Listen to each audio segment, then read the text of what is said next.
didn't know because he said he didn't know. I mean, that's all there is to it. I mean, this guy, and well, he's supposed to be his guardian. Well, I disagree with you on that because I think you're saying he didn't know because he said it and because you have no other evidence that shows that he did. True. But I mean, where's the if there's an FBI wiretap of him being like, yeah, I'm good with the $25K. Okay, he's done. They obviously don't have that. Right. We would have heard it. That's one of the things I don't like when we hear the trial. You hear the information that gets put out there and it gets tweeted out, people that are listening to it. Here's what was said. Here's what was on the tape. And there's like, well, but what else is there? Right? I hear that. I hear like, well, what else is there? Well, what do you think? The federal government is going after these people and they're saving the good stuff. They're just putting the mediocre stuff out there. This is the best material they have. Right. To go get these people. Now, it's, well, they're going after them and they're protecting the colleges. Why?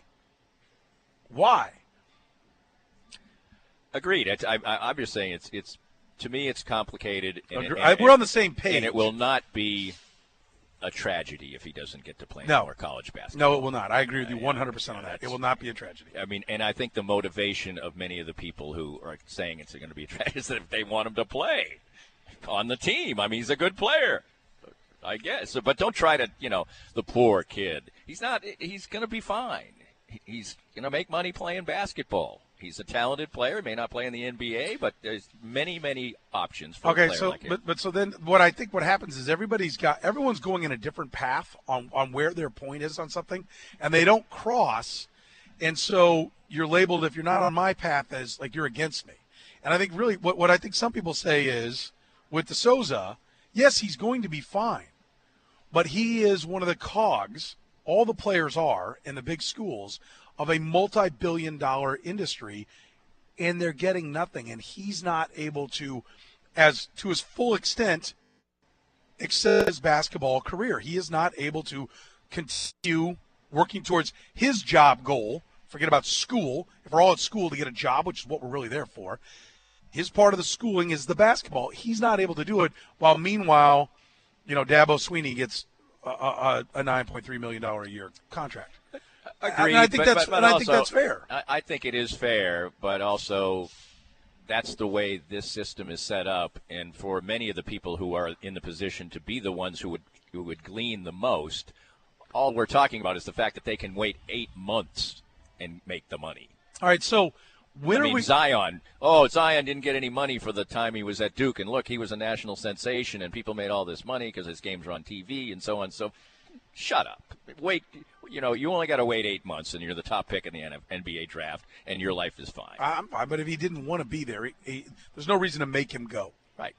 I totally agree with that. Okay, so completely. But so to me, if we want to, like, if your interest is what's right, and we want to get to where it's amateur basketball, then have no age limitation on the NBA.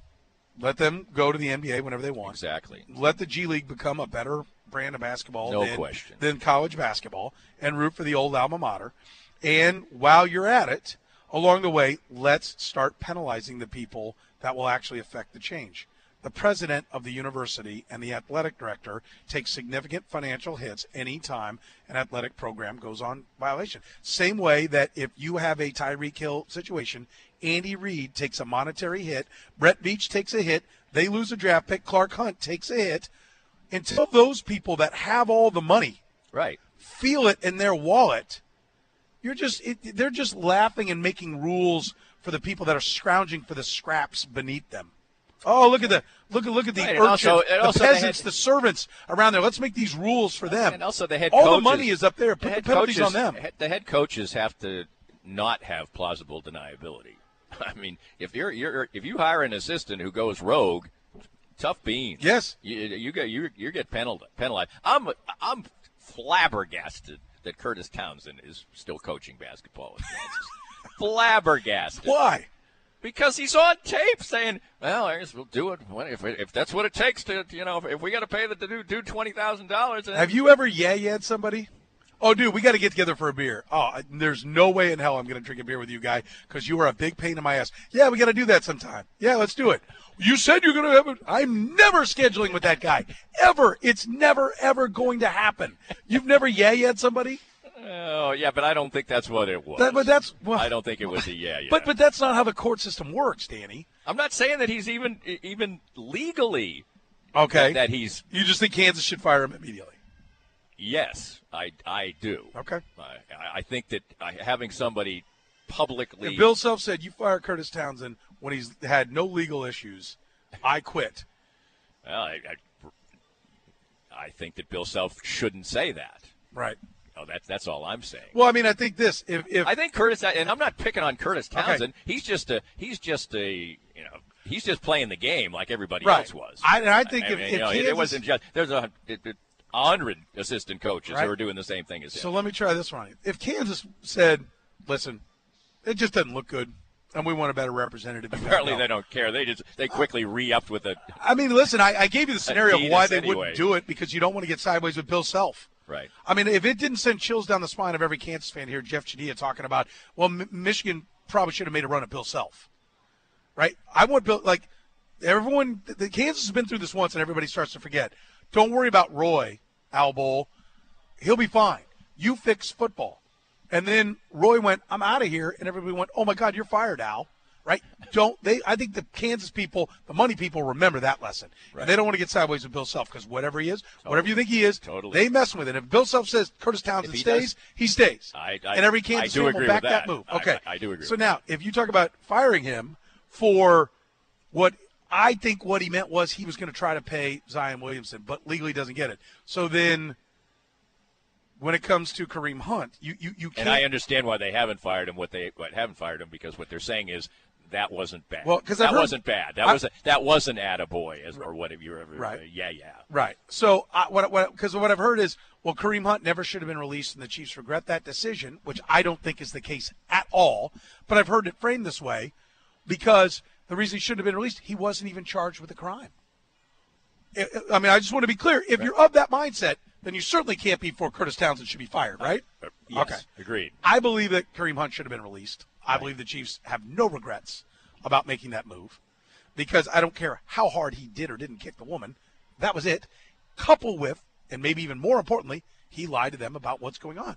And they're creating the culture of their football team, and he goes. He was not charged, but I think they were justified and right in releasing him. Agreed. Curtis Townsend has not been charged. Right. They do not see enough things that say you got to go. Right. It being embarrassing is not enough.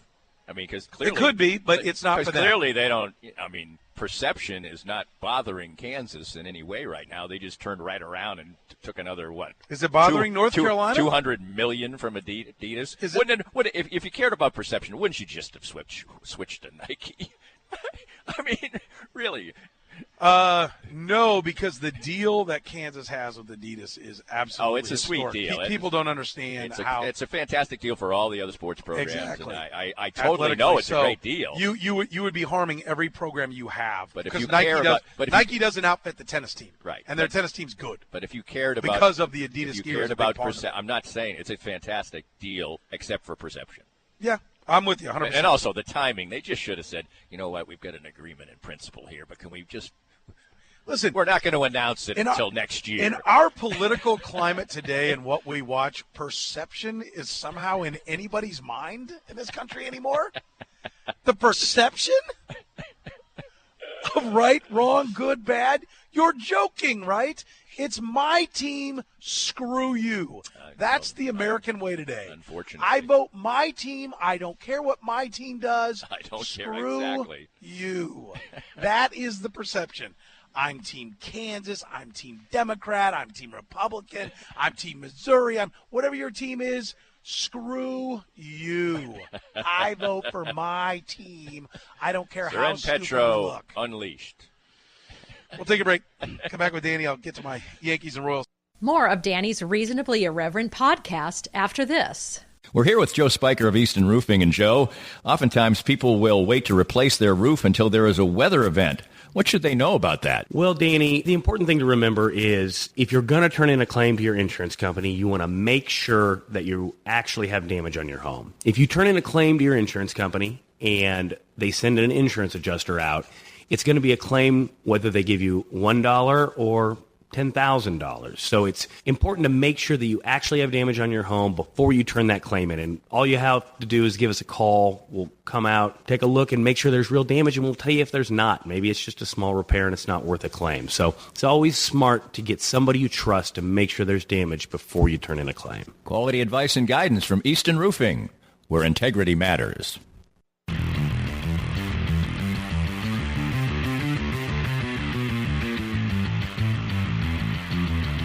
All right, welcome back here to the program on Sports Radio 810 WHB. Live at Hen House we are. Danny Klinkskill with us. Danny Unleashed, brought to you by Easton Roofing. You can get either a repair or a full roof. Danny's right. Guys at Easton were great for the repair that I needed. Maybe you need a full roof. Maybe you just need a repair. They're happy to repair your roof or give you a new one if you need it. Be careful about putting in insurance claims.